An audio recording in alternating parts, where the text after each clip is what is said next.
페이지 22쪽을 먼저 좀 펴보세요. 제가 오시면 또 수락을 할 테니까요.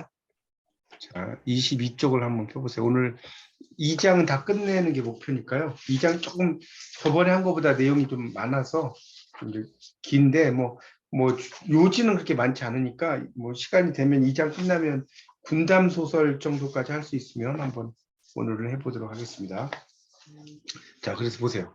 자, 22페이지에 나오는 내용을 이제 보면 우리의 이야기들이 이제 쭉 나오죠. 그래서 거기 이제 보면 세 번째 줄에 춘원 이광수를 말하죠.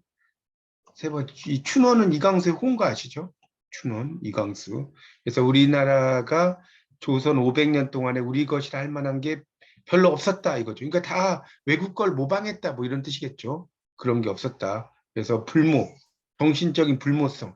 우리 불모지 이런 말 쓰잖아요. 불모성을 이야기했다는 것이 쭉 나오고 있습니다. 그러니까 우리의 문학이라고 하는 것도 여러분 국문학 공부를 좀 해보셔서 아시겠지만 다 외국에서 이렇게 영향받는 게 많죠. 특히 이제 고전 소설 같은 경우는 중국의 영향을 많이 받았어요. 그렇죠? 우리가 이런 이론, 그러니까 쉽게 말하면 문학의 이론들은 영미 또는 유럽 이런 영향을 받았죠. 그리고 또 고전을 이야기하면 고전 소설 이야기해 볼게요. 이런 고전 소설 같은 경우는 다 어디 영향을 받아요? 대부분이 중국 영향을 받았어요. 여기 받았다는 거. 그러니까 독자적인 게 거의 없다는 거예요. 독자적인 게 거의 X 이렇게 이제 이야기할 수 있겠죠. 이게 이제 이광수의 이론이다 이렇게 이해하시면 될 것 같습니다. 자, 됐죠? 그래서 이제 그 다음 단락입니다. 22쪽에 그런 춘원을 포함한 계몽주의자들은 우리 문학사에 내재하는 자체 발전에 이런 게 별로 없다. 그래서 우리 문학의 어떤 고유한 게 없고 밑에 나오죠? 네 번째 줄에 보면 고전 작품은 천편일률이고 비개성적이고 봉건적 유교사회의 교리, 그러니까 충효 이런 걸 선양하는데 선양이라는 말은 뭐냐면 떨친다는 뜻이에요. 떨친다. 우리 국위선양이라는 말 들어보셨죠? 국위선양. 그때 선양이거든요. 떨치는 거.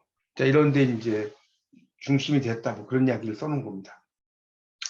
별로 영향가 있는 이야기는 별로 없어요, 여기는. 자, 그래서 다시 23쪽을 넘겨보세요. 23쪽. 23쪽입니다. 그 위에 있는 건 넘어가고요. 두 번째 단락부터 좀 보겠습니다. 23페이지. 자, 페이지 23페이지에 나오는 두 번째 단락입니다. 자, 23페이지.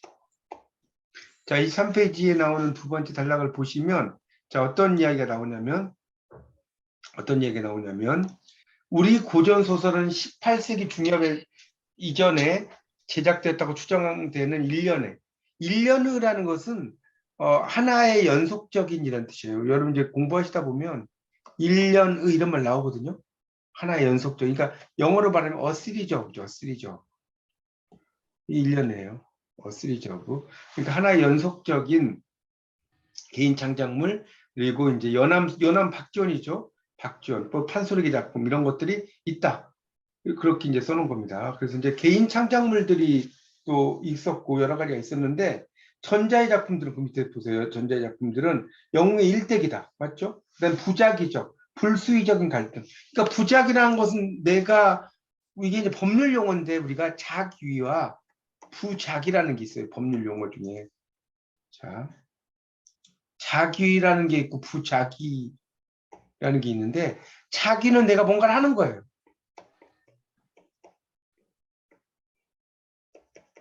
부작위는 이 앞에 아니 불자를 쓴 거죠. 부작위. 하지 않는 거예요. 무슨 말이냐면 자 예를 들어볼게요. 이 약간 법적인 용어라니까 자 보세요. 자 자기에 의한 살인 이런 말이 있어요. 이게 이제 좀 약간 법적인 용어로 제가 좀 설명드릴게요. 자기에 의한 살인. 이러면 내가 의도를 가지고 누군가를 죽인 거죠. 이해가십니까? 그걸 자기에 의한 살인이에요. 근데 부작위에 의한 살인은 뭐냐면 내가 어떤 행위를 안 해버리는 거예요. 그러니까 예를 들면 어린아이에게 젖을 안 줘. 먹을 걸 안 줘. 그래갖고 죽였어요. 어린아이가. 그럼 이건 내가 행동을 안 해준 거잖아요. 행동을 안 해주어서 죽은 거 이걸 이제 부작위에 의한 살인이라고 해요. 법적인 용어로. 아시겠죠? 자귀는 어떤 행위를 하는 거. 이걸 자귀라고 합니다. 하여튼 그래서 다시 이제 교재를 보세요. 부자기적이라는 거. 그러니까 이거는 내가 뭔가를 의도하지 않게, 또 불수의적이라는 건 뭐냐면 내 뜻대로 하지 못한다는 거예요. 우리가 이제 이거 좀 말이 어려운 말인데 수의라는 건 뜻을 따른다는 거거든요. 수의. 근데 불수의는 내 뜻을 따르지 않는다는 뜻이에요. 여러분 인생 살아보시면 인생사가 내 뜻대로 돼요? 네? 내 뜻대로 되면 얼마나 좋겠습니까? 막, 내 뜻대로 막 한 100억도 벌고 싶고 뭐 올 A 플러스 받고 싶고 이러지 않겠어요? 근데 그게 되냐고요? 잘 안 돼요. 그렇죠? 인생사가. 그게 불수의예요, 불수의. 불수의라는 게 그런 거거든요. 내 뜻대로 안 된다는 거예요. 그런 갈등이죠. 그 다음에 위기에, 지금 23쪽 보고 있습니다. 23쪽. 23페이지에, 그 세 번째 단락을 보십시오. 세 번째 단락 지금 보고 있습니다. 그래서 부자기적, 불수의적 갈등, 그 다음에 위기의 처리 과정에서 몽조라는 말은 뭐냐면 꿈의 조짐. 몽조, 꿈의 조짐. 이걸 몽조라고 그래요. 몽조. 예. 이 조짐조자거든요. 이게 원래 이 글자가 어디서 나온 거냐면 그 뭡니까 갑골문이라고 들어보셨죠? 갑골문. 그 뭡니까 거북의 등껍질 배딱지라고 그러죠. 거북의 배에다가 불을 피우는 거예요. 불을. 이게 거북이 있고 여기가 배딱지라고 봅시다. 여기에다가 구멍을 내서 불을 막 피워. 그러면 이게 이게 갈라지겠죠.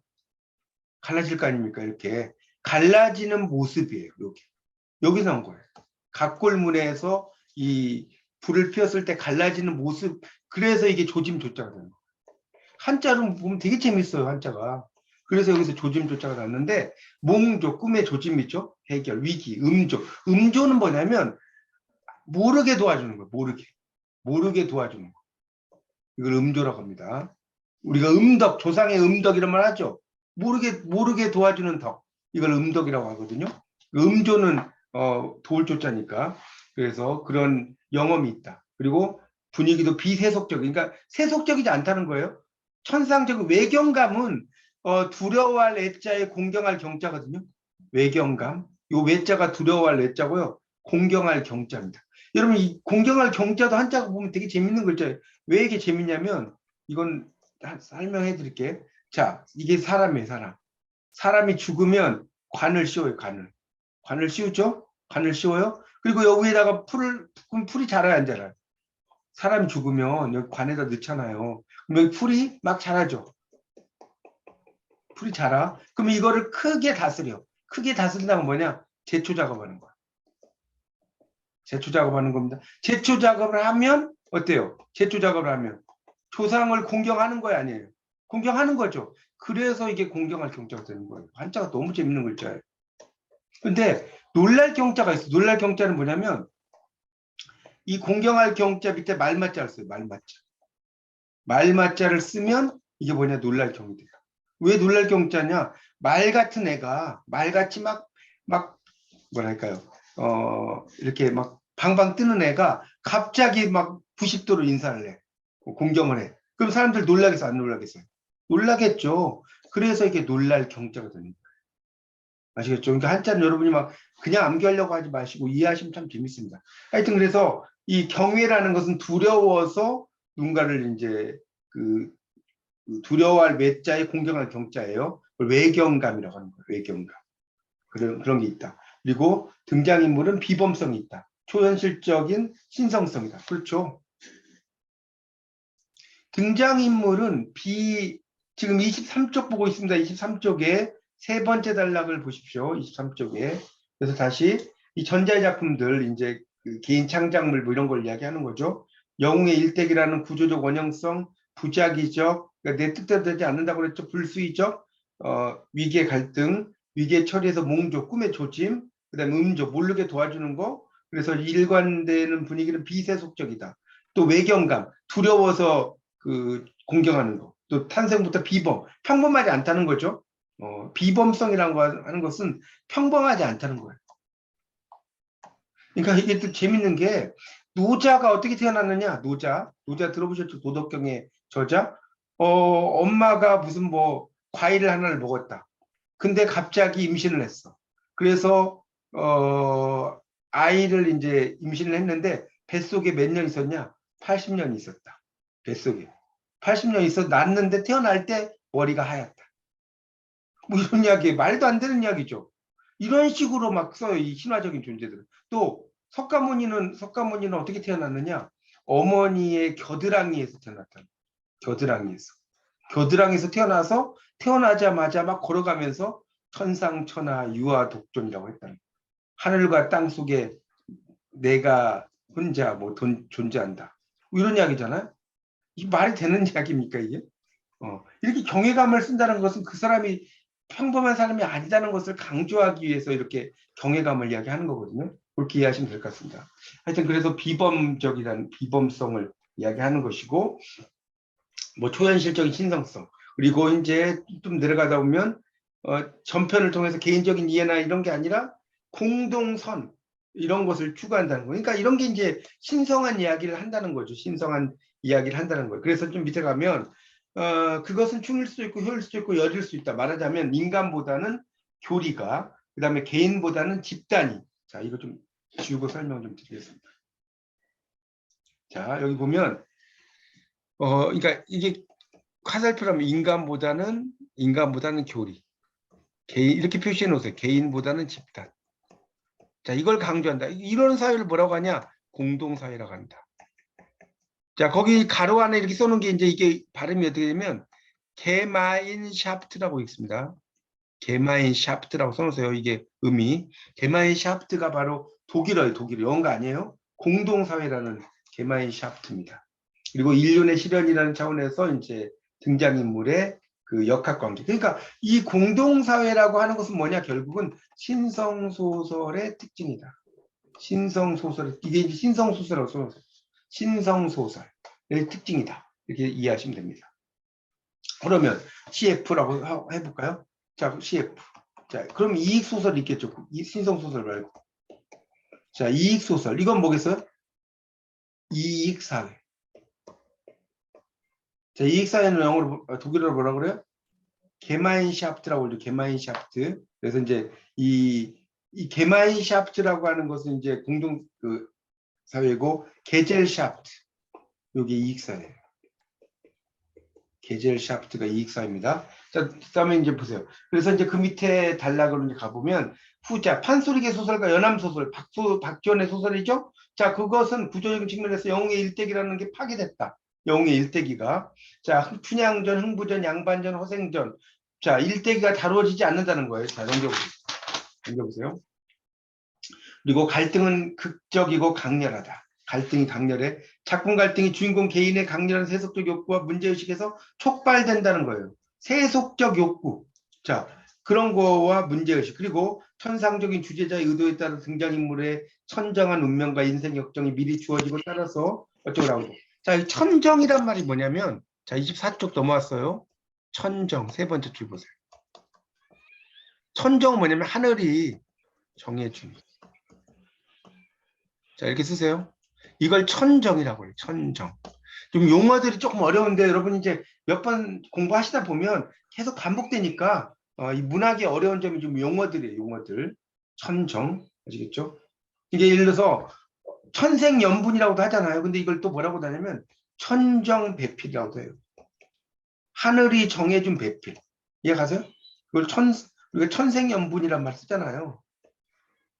영어로 made in heaven. 하늘에서 만들어졌다. 이렇게 쓰는데 이걸 다른 말로 천정배필이란 말을 쓴다는 거죠. 하여튼 그래서 천정한 운명과 인생 역정이 미리 주어져. 하늘이 정해졌으니까. 그래서 주인공의 의지가 관여할 수가 없어요.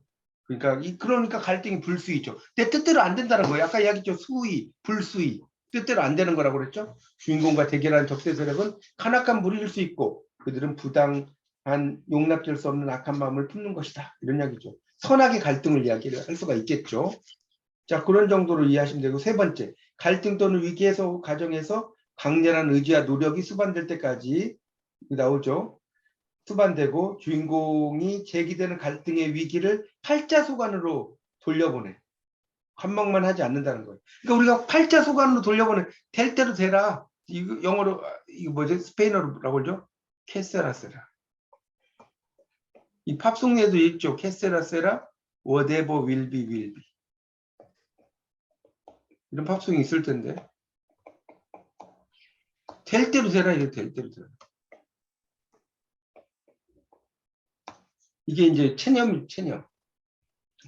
그렇죠. 그래서 팔자소관을 말하는 겁니다. 그럼 갈망하지 않고 조상의 음덕이나 현몽. 그러니까 현몽은 꿈에 나타나는 거죠. 초현실적인 신의성, 새로운 신성한 것에 의해서 위기가 해소되는 예가 거의 없다는 거예요. 자, 예가 나옵니다.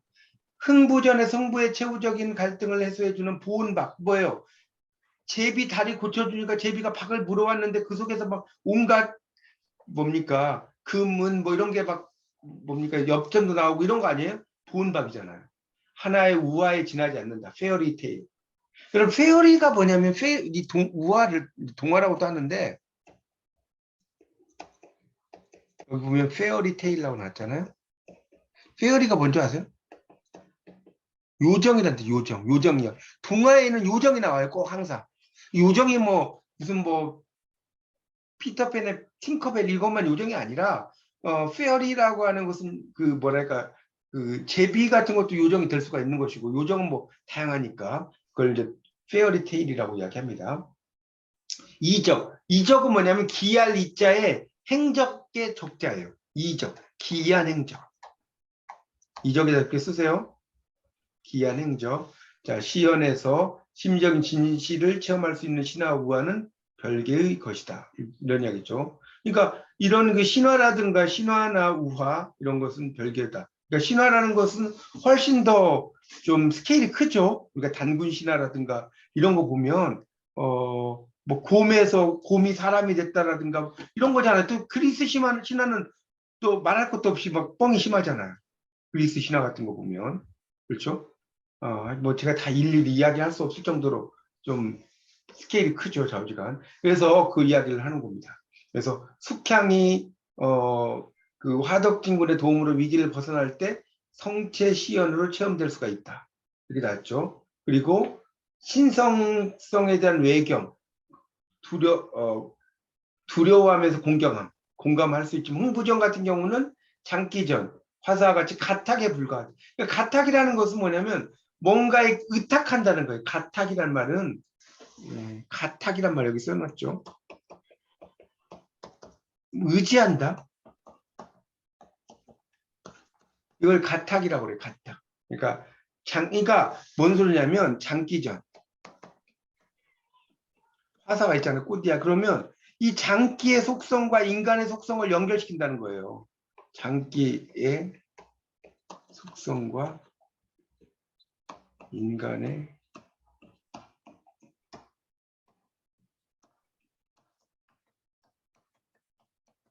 자, 이것을 가탁한다고 그래요. 가탁. 그러니까 장기 이야기는 장기 이야기인데 이게 장기 이야기가 아니라 그게 인간의 이야기라는 소리예요. 이해가세요? 그걸 가탁이라고 합니다. 내가 어떤 이야기를 할 때 그것을 직접적으로 말하면 안 되니까 돌려서 이야기하는 거예요. 뭘 통해서? 동물을 통해서, 뭐 꽃을 통해서, 식물을 통해서 이런 걸 이제 가탁한다라고 이야기를 합니다. 그렇게 이제 보시면 될 것 같고요. 이 성체시연이라는 것은 나타나긴 나타나는데 그게 이제 어떤 신성한 몸으로 드러나는 걸 성체시연이라고 하는 거예요. 기독교에서도 이제 그런 말 쓰죠. 하여튼 흥부전은 보온박 민담에 세속 사회적 작가의식이 반영됐다. 그렇죠. 이게 일종의 물질 만능하고도 연결되잖아요. 막 박을 막 타니까 막 온갖 금은보화가 나오니까 형이 이제 제비 다리 부러뜨려 가지고 뭐 했는데 거기서 막 별로 안 좋은 게 나와가지고 다 망했다. 그런 이야기 아닙니까? 흥부전이라는 게. 뭐 그렇죠. 세속적. 그래서 생활인으로서의 발랄한 모습, 건실한 세속적 욕구 이런 걸 보여주는 거죠. 그러니까 결국 그 흥부전이라고 하는 게 이제 여러분 좀 더 공부하시면 아시겠지만 이게 뭐 형과 동생의 우애를 이야기한다. 물론 이게 틀린 말은 아니에요. 근데 좀 더 세부적으로 말하면 이 흥부전에서 이야기하려고 하는 것은 우애를 이야기하려는 게 아니에요. 분홍의 출현을 이야기하는 거예요. 여러분이 국문학을 공부 안 할 때는 이게 우애 이야기다라고 딱 끝나요. 국문학을 공부 안 할 때는. 국문학을 공부하면 이제 이런 것을 이제 우리가 뭐라고 하냐면 표층적 의미라고 해요. 겉에 드러난 의미. 이건 뭐겠어요, 그러면? 이걸 뭐라고 할까요? 심층적 의미라고 하는 거예요.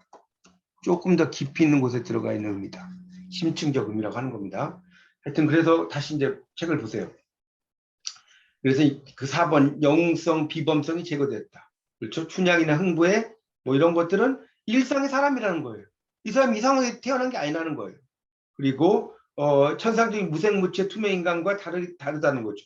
또 신화성이 배제됐다는 거죠. 그러니까 세속성이다 이런 이야기죠. 그리고 비어가 있고 음담이 있고 성의 향연이 있다. 이 골계와 풍자 이것 좀 설명을 좀 해야 할 것 같은데, 자 보세요. 여러분이 이제 공부를 하다 보면 뭐가 좀 헷갈리냐면 해악이라는 말하고 풍자라는 말과 골계라는 말이 있어요. 이게 도대체 뭔지를 좀 설명드릴게요. 자, 해악은 웃음이에요. 웃음. 쉽게 말하면. 해악은 웃게 하는 걸 웃음이. 풍자는 웃음은 웃음인데 어떤 찌르는 웃음. 이걸 풍자한다고 그래요.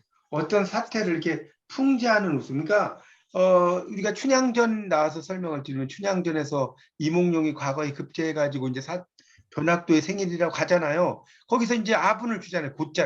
고자를 아분을 줘요. 기름 고자하고 노풀 고자. 그러니까 뭐라고 딱 쓰냐? 그 이몽룡이 뭐라고 쓰죠? 금준 미주 천인혈이요. 금술동에 있는 맛있는 술은 만백성의 피요. 이걸 피라고 했죠? 옥방가요는 만성고라. 옥쟁반에 있는 맛있는 안주는 만백성의 기름이다. 네가 기름짜 가지고 이렇게 먹고 있다는 거. 총누락시 민누락이. 초의 눈물 떨어질 때 백성의 눈물 떨어지고, 또 뭐죠? 가성고초 원성고라. 노랫소리 높은 곳에 원망소리 높구나. 자, 이렇게 있죠. 자, 이게 풍자라는 거예요. 그러니까 이 속에는 뭡니까? 결국은 그 일반인들을 괴롭히는 탐관오리라고 하지 않습니까? 이런 것들 드러내고 있죠. 이런 것이 풍자라고 볼 수가 있어요. 근데 골계는 뭐냐면 웃음 플러스 풍자예요. 풍자. 웃기긴 웃기는데 풍자. 이게 대표적인 게 뭐냐? 바로 뭘까요? 김유정의 작품 중에 봄봄이라든가 동백꽃 같은 거 있죠. 이런 것들이 되게 웃기는 거죠. 이게 이제 지주와 소작인의 어떤 갈등이잖아요.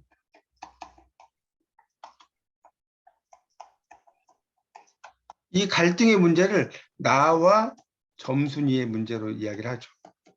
점순이는 소작인의 딸이고 나는 아주 그 뭡니까 못 사는 사람이 아들이잖아요. 이 사람의 갈등을 이제 이야기를 해요.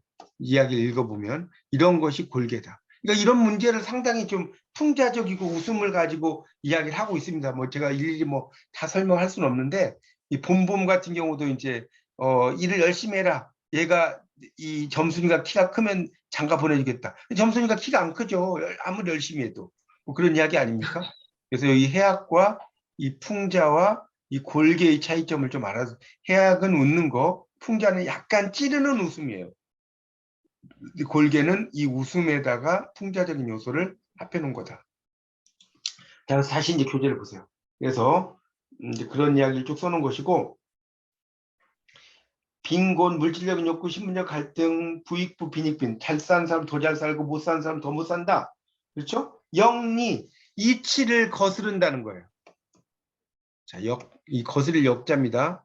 이 역자가 거스릴 역자, 그다음 이칠 이자. 거스를 역자죠. 여기죠. 이치에 거스르는 걸 말하는 거. 그래서 지상적 세속적 차원에서 오른쪽을 보세요. 제기되는 계아적 욕구와 그것의 성취 과정이, 그러니까 계아적이라는 것은 개인적이라고 보시면 돼요. 개인적. 계아적이라고 써놨죠. 거기 그 25쪽의 첫째 줄에 개인적인, 그러니까 계아적 제욕구, 개인적인 여러 욕구. 이걸 계아적, 말도 참 어렵게 써놨죠. 개인적인 여러 욕구 이렇게 이해하시면 됩니다. 그래서 그런 것들이 이제 이야기가 된다는 겁니다. 당연히 그래서 밑에 보면 25쪽에 이처럼 18세기 중엽을 분수령으로 한 개인 창작의 영웅담과 판소리기 작품군을 조응했을 때, 이 조응이라는 것은 이게 이제 빛을 조자 응할 응자예요. 이 조자는 빛을 조자고 응은 응한다 어디에. 이 조는 빛을 조자. 이게 서로 비추어 본다는 거예요. 비추어 봤을 때 나타나는 이질성을 신성성과 세속성으로 파악한다. 자, 신성성 더 세이크리드. 이거 읽을 때 발음이 sacred입니다. sacred. 거기 가로 안에 보면 영어가 나온 거 보이시죠? sacred. 여러분 그 국문학 공부하러 오셨는데 영어가 상당히 많이 나와요. 뭐 문법이 나오진 않지만 이거 sacred라고 읽어요. 요거는 the profane. 그래서 강세가 여기 옵니다. profane. 우리말로 쓰면 profane 이렇게. 그래서 요게 이제 그 세속성을 이야기. 그러니까 전자 신성성을 신성소설, 세속성을 세속소설 이렇게 이야기한다는 소리입니다.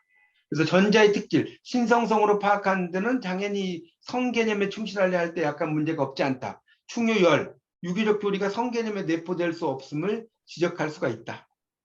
그러니까 충과 효와 열이잖아. 충은 국가에 충성을 한다든가. 원래 이제 마음의 중심이잖아요. 충이라는 게. 이렇게 쓰잖아요. 내 마음의 중심이라는 뜻이에요. 충이. 하여튼 이 충과 효라는 것은 뭐죠? 이렇게 쓰죠. 아들이 노인을 업고 있는 모습이에요. 이게 원래 늙을 노자하고 아들 자자 합성어예요. 알고 계셨나요? 이게 효자거든요. 아들이 노인을 업고 있다고 이렇게. 이게 늙을 노자에서 떨어져 나간 거죠. 이게. 이거 합성어죠. 하여튼 그걸 이야기하는 거고요. 열은 당연히 이제 특히 그 뭡니까? 여자가 자기 남편이 뭐 죽거나 이럴 때 열녀란 말 쓰잖아요. 열녀. 그렇죠? 열녀는 불경 이부다. 열녀는 두 지아비를 섬기지 않는다. 이렇게 쓰는 열자 있죠? 열자를 말하는 겁니다. 이런 유교적 교리가 성개념에 내포될 수 없음을 지적할 수 있다. 이 문제에 대한 고찰은 과제로 남는다. 그러니까 이런 것들은 뭐 성개념이라기보다는 약간 속의 개념이죠. 그러니까 우리가 인간의 사는 사회가 속이라면 신이 사는 사회가 성이라고 보시면 돼요. 아시겠어요? 우리가 성속이라고 이야기할 때 이거는 약간은 신적인 경지, 신적인 경지. 이거는 인간을 말하는 겁니다. 자, 그래서 그런 걸 이야기하는 거고요. 그래서 이제 그 거계의 대부분의 거계의라는 것은 대부분의 이런 뜻이에요. 작품에 천상적인 공간 개념이 투영되어 있다. 따라서 천상적인 섭리에 따른 구조상의 원형성을 발견할 수 있다는 것이다. 이렇게 나왔죠. 그런 것들. 그래서 반면에 유기적인 교리는 유충열전 이게 이제 재밌죠. 이 유충열전은 이제 이거를 에펠레이션이라고 하는데 충과 열을 지닌 존재. 에펠레이션. 이름 붙이기. 이 에펠레이션이 또 재밌어요. 예를 들어서 김동인의 감자의 여자 주인공이 복녀예요. 복녀. 그러면 이게 복복자잖아요. 복복자. 그러니까 복이 아주 많은 여자여야 되는데 복이 지지리도 없는 여자죠. 그러니까 이건 완전히 반대 이야기죠. 그러니까 에펠레이션은 이름의 의미로 그대로 갈 수도 있고요. 이름과 정반대로 갈 수도 있어요. 그리고 에필레이션은 이름 그대로 간다고 생각하면 땡이에요. 절대 안 그렇습니다. 이름 그대로 갈 수도 있고 이름과 정반대로 갈 수도 있어요. 우리가 그 전형택의 화수분하면 뭘 집어넣으면 계속해서 나오는 뭡니까?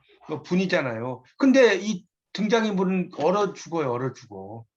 그런 인물이면 엄청 잘 먹고 잘 살아야 되잖아요. 겨울에 얼어 죽는다고. 화수분도 에필레이션을 반대죠.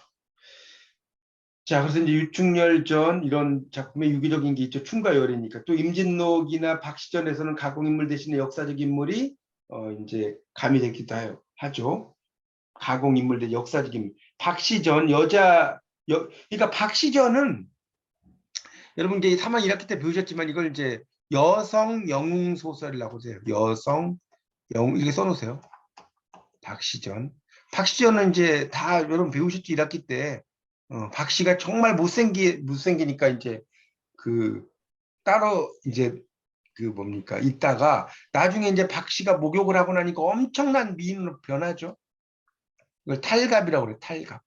벗을 탈자에 갑옷 갑자서 가지고 탈갑.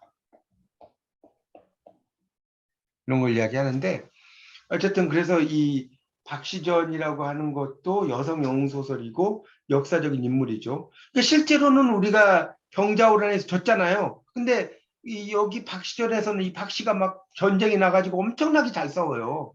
말이 안 되는 이야기죠. 그러니까 소설로라도 이겨보자 뭐 이런 이야기예요. 이 박시전 아니겠습니까? 그러니까 신성소설은 자 그래서 이제 밑줄 좀 쳐놓으세요. 이게 중요한 말이에요. 결국 다음이. 이게 지금 이거 하려고 계속 나온 거예요. 신성 소설원부터 쭉 밑줄 쫙 치세요. 그 다음에 그 밑에도 한 편, 다음에 세속 소설원부터 네 줄 또 밑줄 쫙 쳐놓으세요. 그리고 신성 소설 동그라미, 세속 소설 동그라미 이렇게 해놓으세요. 무슨 말 이해가죠? 신성 소설은 천상적 섭리, 하늘이 정해준 섭리에 따라는 구조적 원형성을 바탕으로 국가 간 가정 문제 등 작가 의도가 분식된 작품이다. 그러니까 그런 그 작가의 의도가 그 작품 속에 골고루 들어있다는 소리예요. 자, 세속 소설은 신성 소설에서와 같은 구조적 원형성을 파기해버리고 유교적인 결의의 형해, 형해라는 건 뭐 흔적 정도로 이해하시면 될 것 같아요. 흔적들을 외형적으로는 수용하고 있지만 내용에서는 민중 사회의 반란의 생기, 아까 뭐라고 읽으라고 그랬어요? 개인적 고뇌 갈등을 추적해서 그 인간 육신의 문화였다 이런 이야기입니다. 자, 그래서 다시 한번 이제 이걸 필기를 좀 하다가 시간이 가려면 일단 제가 필기를 좀 해야 할 게 있어요. 이거는 23쪽에 하여튼 알아서 적으세요. 그거는 22쪽 그 윗공간에다 좀 적으시면 좋겠습니다. 자, 이제 필기를 할 테니까 자 우리가 신성 소설과 세속 소설이 있다. 자, 세속 소설이 있어요. 자, 그러면 신성 소설은 첫 번째 뭐였느냐? 영웅의 일대기 구성이었다. 자, 신성 소설은 영웅의 일대기 구성이다. 자, 근데 이 세속 소설은 뭐였죠? 영웅의 일대기의 원형성을 이렇게 쓸게요. 저는 그냥 대충 쓸 테니 여러분 잘 쓰세요. 영웅의 일대기 원형성이 와이됐다. 와이됐단 말이 뭔지 알겠죠? 무너졌다 이 말이에요. 자, 두 번째는 이것도 아까 설명을 좀 했는데 부작위적이다. 또 불수의적인 갈등 내용인데, 자, 근데 여기서는 뭐예요? 위기 처리 과정상의 초현실적인 영험성이 작용해요. 초현실적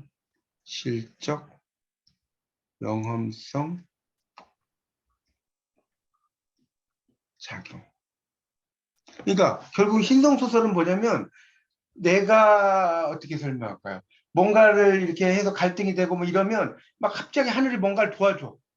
하늘이 뭔가를 도와줘요. 그런 걸 이제 우리가 신성소설이라고 합니다. 신성소설. 그러니까 예를 들어서 주인공이 막 폭포에서 떨어졌어요. 근데 막 갑자기 뭐 무슨 새가 날아가 가지고 뭐 이렇게 잡아서 낚아채서 올라간다든가 이런 게 다 신성소설적인 그런 뭐랄까 설정이라고 볼 수가 있습니다. 자, 그런데 이 세속소설은 뭐냐?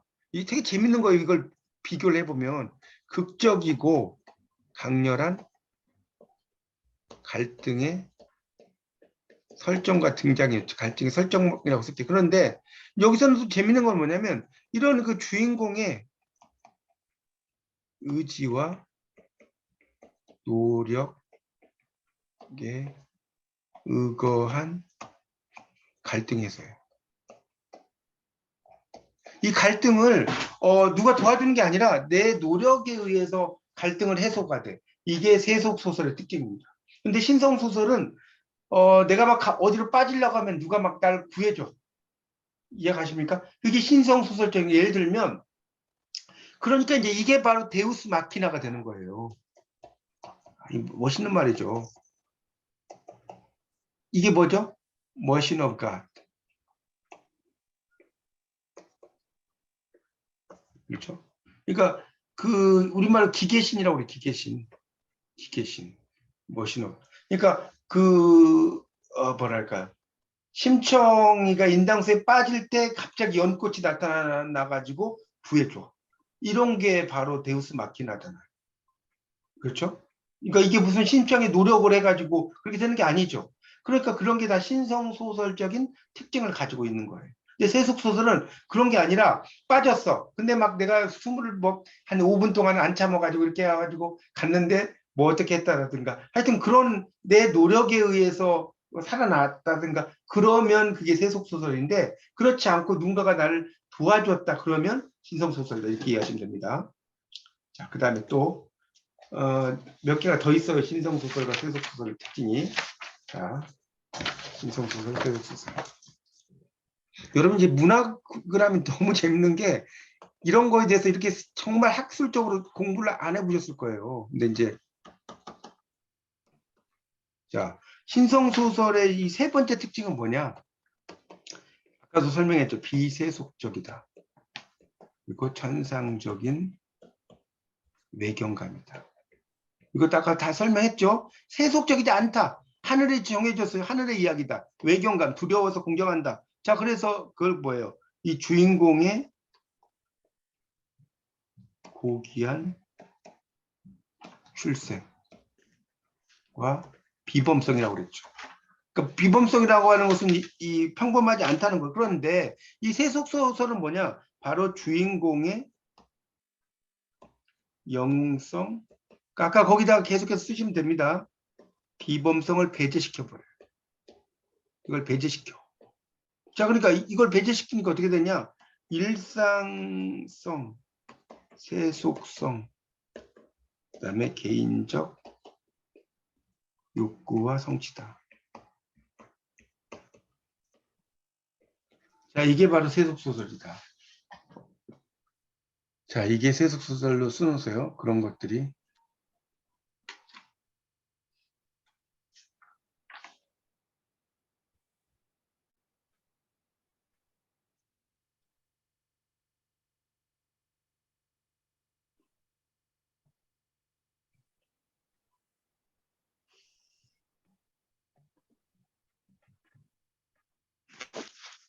이해 가시죠? 그렇게 이제 보시면 될 것 같고. 그러니까 뭐 이 안 가는 건 말씀하세요. 자, 하나가 더 있어요. 이거 밑에다가 쓰고 있나? 이거 좀 지우고 쓰면 써야겠네요. 쓸 말이 많아갖고요. 그래서 이제 이 신성소설과 빨리 써야겠네. 이게 1분 24초네. 세속소설이 있는데 이 신성소설은 뭐냐면 바로 집단 네 번째가 집단의 공동선, 추구와 집단 운명이죠. 그러니까 이 공동의 선을 추구한다는 것이 이 신성소설이라면 세속소설은 이익사회의 가치를 실현하는 것이다. 네, 이게 바로 세속소설의 특징입니다. 잘 정리를 해놓으세요. 아주 중요합니다.